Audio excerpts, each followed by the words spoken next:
Welcome to the Introduction to Forex Signals course. Please do not buy or use our signal service until you have finished this entire course. We want you to have a good grasp of what Forex Signals is about before you purchase anything from us. Why, you may ask? Here's two reasons. Number one, it's in your best interest to know what you're getting into before spending a single dime. And number two, we want to set the right expectations and avoid customers who may be expecting something different.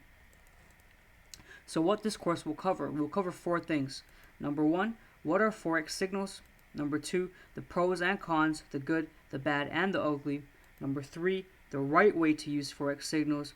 And number four, is this something for you, and setting the right expectations. The goals of this course are to educate you on how Forex signals work, share industry secrets that our competitors don't want you to know, help you understand why traders fail using signals, help you understand the power of Forex signals, and lastly, help you make an informed decision whether this is for you. So we'll start off on our first video talking about what are Forex signals.